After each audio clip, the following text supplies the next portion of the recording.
hey there. I didn't see you coming. So, how did it go? Did you find it? Where are we? We're at home, silly. Where else would we be? Just Mommy, sister, you and me. Now tell me, how did it go? Did you find it? No? Pity. Maybe you're simply looking in the wrong places. Did you ever think of that? Oh well, who knows. Say, why don't you go inside and see if you can help Mommy with the cooking? The Creator was kind to us today and sent a big fat elk right in front of my bow.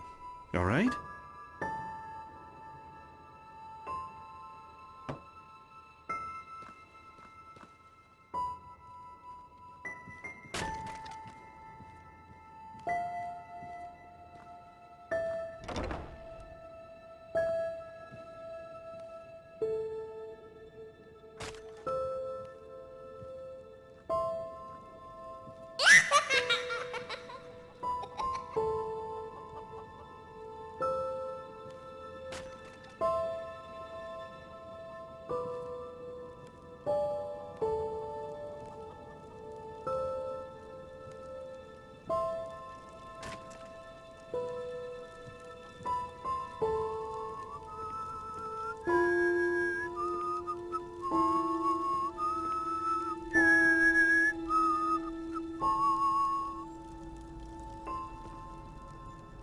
My, I totally forgot what a mess I left here. But I was right, wasn't I? A real gem we've got here. Well then, let's waste no more time and get to it, shall we? What? Now when you look at that, I totally forgot about them.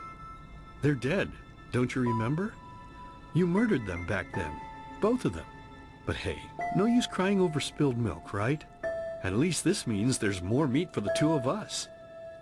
You still remember how to do this, right? First, off with the skin. Slice up the belly, then out with the entrails.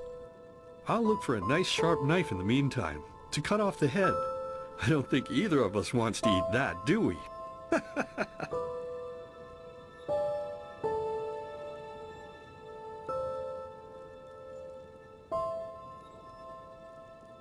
Oh, silly, what's this again?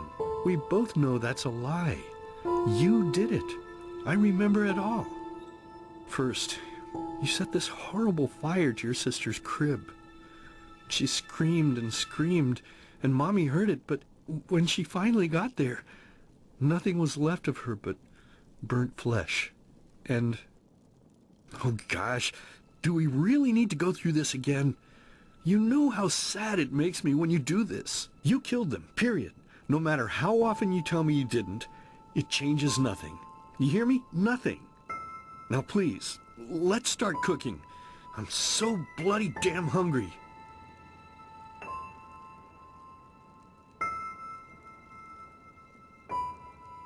Oh, by the Creator's name, why are you telling these lies? Isn't it enough that you murdered us?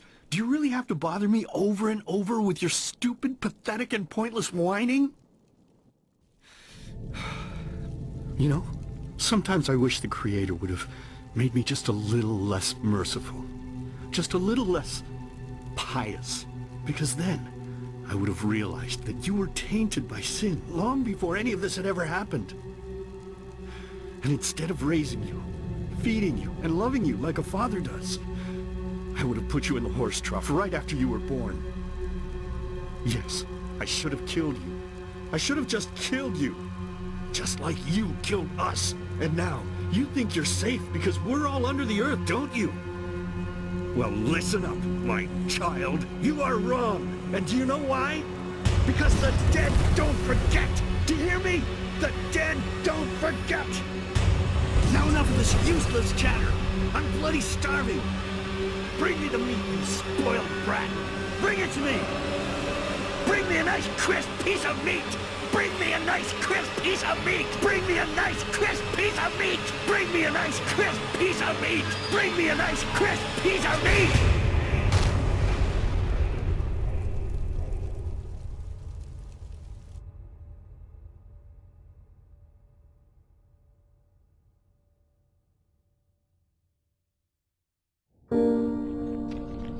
Let's begin with a question.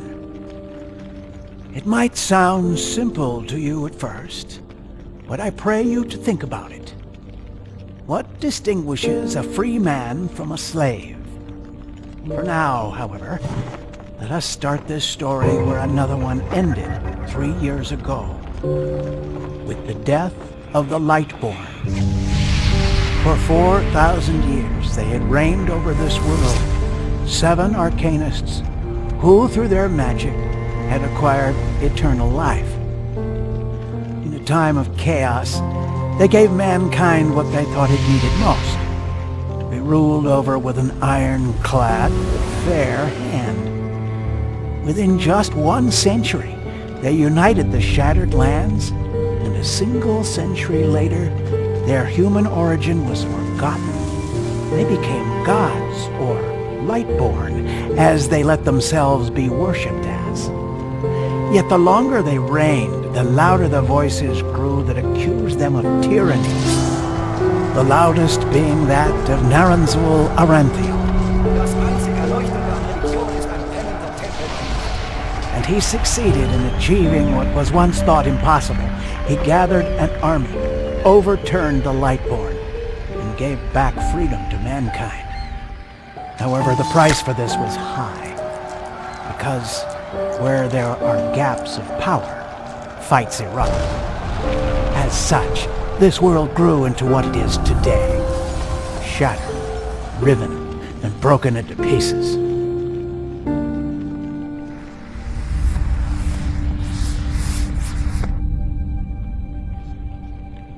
But all of this was merely a diversion, so that no one would notice something else.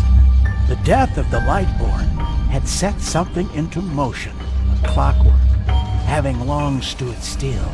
Its gears now once again slowly began to turn. This is the story of someone who wanted to be free.